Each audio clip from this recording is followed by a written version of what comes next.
interesante porque los índices, a pesar de todo lo que está pasando, siguen jugando poco a poco hacia el alza. Vamos a ver cómo está el Bitcoin, porque en algunos casos, algunos dicen que se pudiese estar refugiando algún tipo de valor hacia allá. Ha subido un 1%, está en los 84.900 puntos. El Ether está en 1.636 y Solana, que me ha subido 1.60, está en 130.97. Recuérdense que muchos ojos están ubicados hacia el oro, que hoy cierra considerablemente en ese terreno fuerte, aunque pierde 0.52%, 0.51%. Estamos observando que el dinero se está yendo más que proporcional. No podemos descartar locuras como 4.500, según lo que nos llega aquí a las mesas de redacción. En unos momentos vamos a estar con un invitado importante.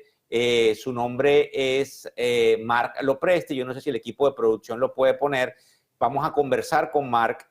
Obviamente, él, aparte de ser un analista interesante del mercado, conocedor del mismo, es uno de los socios y CEO de una compañía que se llama Market Rebellion, que para que tengan una idea, es una compañía que básicamente tiene dentro de su cuadro de personalidades a los hermanos Najarian, quienes han estado durante muchos años trabajando en opciones. Marc, I'm very happy to have you here in the extension of Wall Street, as we call it. You and I are friends. I think I'm very excited to have you here. And I think the first question it will be, what do you think about the market today, April 14, with this close and these very, very difficult times? Let's put it that way. Thank you.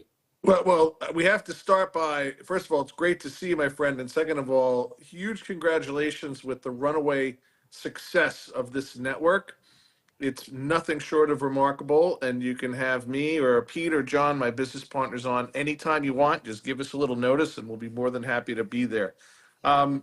Look, the market, certainly a day in the green these days is a day to be happy about, but it's not exactly the tech rally that we were expecting over the weekend.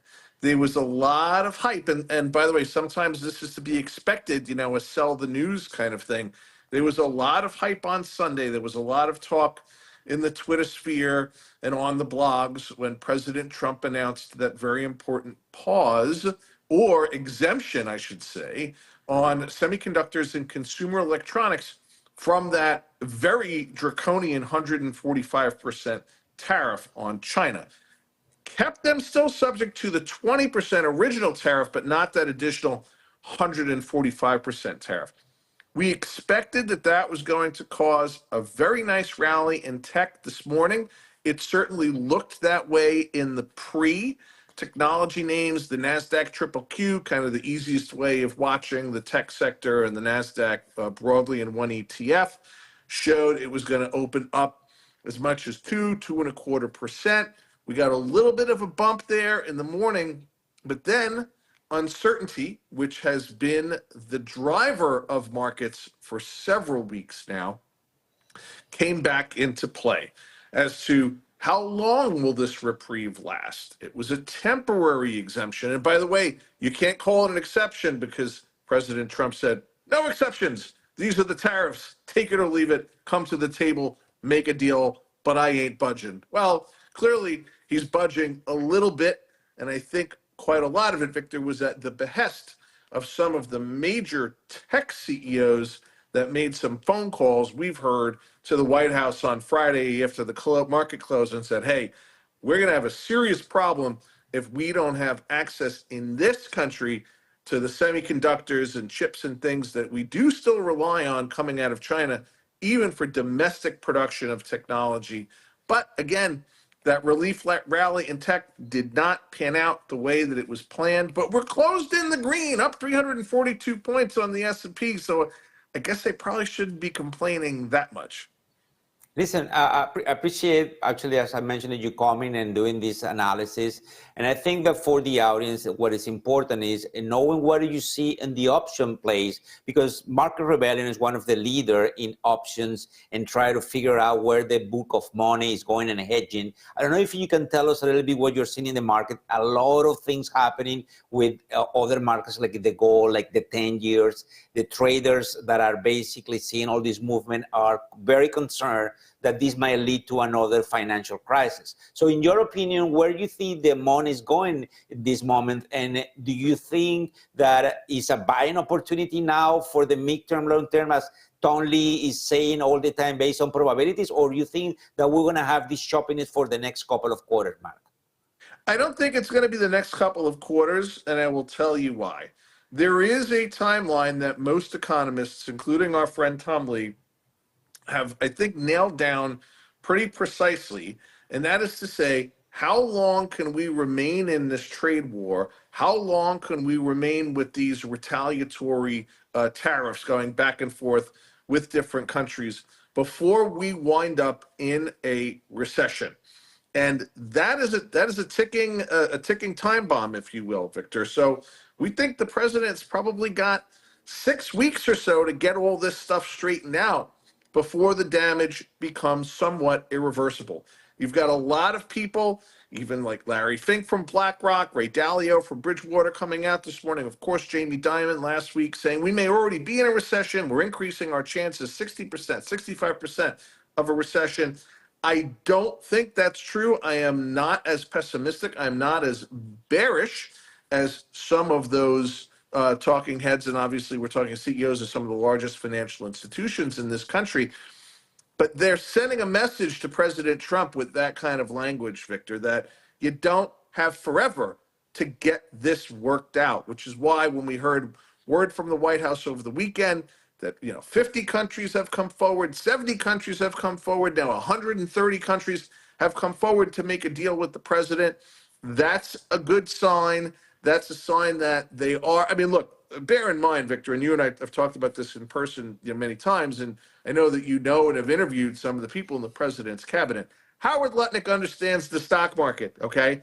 There's a reason why Cantor Fitzgerald is Cantor Fitzgerald. I know Howard. We've done business with Cantor Fitzgerald. Scott Bessent, similarly, you don't get to that potential pinnacle of success in the hedge fund industry without understanding the stock market. If you think these guys aren't whispering in the president's ear, hey, you don't have forever to get these deals done before the market damage becomes irreversible, I think that you're looking in a very nearsighted way. So I think we're going to see continued volatility until these deals get done, particularly the China deal. If we can get Europe in place, which is looking good from what we're hearing from people that we have that are inside and adjacent to the administration, the Europe deal looks like it's getting closer and closer to fruition.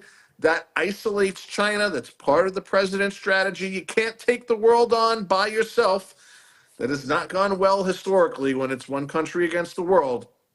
So get deals done with the EU, get deals done with the other major trade partners, separate and isolate China, and get China done. We knew that was going to be the hardest one. We knew that was going to be the most difficult holdout to get a trade deal done.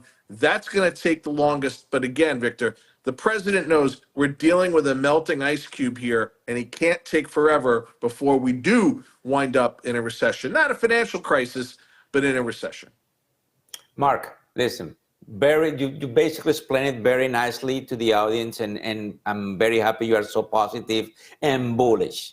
That being the case, where do you think you should put money to work based on the hypothesis that the market might go up? Because President Trump, you're absolutely right, have a window of time to securing deals before major companies start announcing layoff, which is going to be very catastrophic for everything happening in the US and across the world. So the Magnificent Seven, where do you think it should be opportunities as of now to put money to work in order to fulfill what you're saying it might happen very quickly?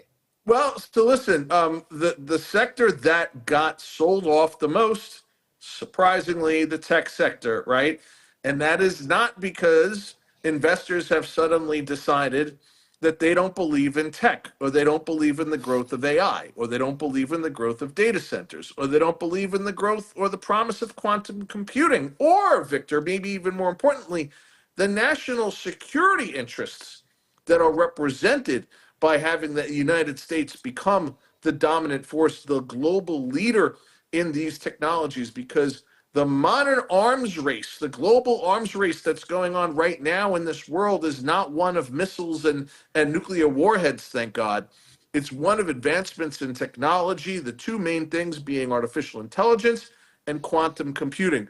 The president has made very clear with what many are calling the Manhattan Project 2.0, so harken back to the development of the atomic bomb in this country to bring an end to World War II, that there is a public-private partnership, no holds barred, all resources effort underway to make sure that the United States becomes the dominant force in artificial intelligence and secondarily quantum computing because it's a national security concern. So if you believe that, and I believe that very strongly, and our research supports that very strongly, you got to look at some of the major tech names that have sold off from their highs, in some instances 18, 20, 24, 25%. We added in a couple of personal portfolios this morning, some Nvidia, some Apple, some Microsoft. They turned out okay, not as well as I would have hoped, again, based on the tech rally that we were looking for. But these are stocks that I have not been able to buy and add to these existing positions at these prices in many, many months. We're seeing others start to come in slowly, not all in, all the cash on the table, and just coming in force, adding sequentially, methodically to these positions in some of these names that are on sale. Of course, gold, you will need only look at the prices, gold continuing to reach all-time highs. I'm not a gold bug myself, but that has been seen as a bit of a safe haven asset. I don't see a lot of money going into treasuries because of the bizarre behavior in the treasury markets between the sell-off, which we think came out last week, primarily from Japan, what the Chinese might do to sort of manipulate things behind the scenes in this trade war from the perspective of their U.S. Treasury holdings. So I'm not looking to put my money or seeing a lot of others going there, which is part of why I think we're continuing to see how like the 10-year and other in the treasuries are behaving. But yeah, I think creeping back into tech, those names that were sold off the most, look, are we using our smartphones any less than we were before the trade wars began? No, we are not. Are we generating less data now than before the trade wars began? No, of course we are not. Those are certain trends, certain cats that are out of the bag, if you'll use that American expression, that are not going to slow down. Listen, I'm very happy to have you in the Tribune. Thank you very much. Definitely, I'm going to take your word. We want to have Peter or John both or in a separate interviews. Basically, you've been legends in all these. I'm very happy, Mark. You are all together. And send my regards. And thank you for doing this for our Spanish-speaking audience all over Mexico, Chile, Colombia, Peru, in the U.S., Spain. We definitely are blessing with the audience. Thank you for having the time to come to the show. Thank you very much. It's been my pleasure, my friend. Anytime. Thank you so much. Thank you. Bueno, ustedes escucharon lo que nos explicaba Marc Lo Presti, para que también tengan una idea, porque no lo quise interrumpir para ir rápido y dejarlo hablar. Él estaba, en definitiva, conversando sobre el hecho de que el presidente Trump solamente tiene una ventana de alrededor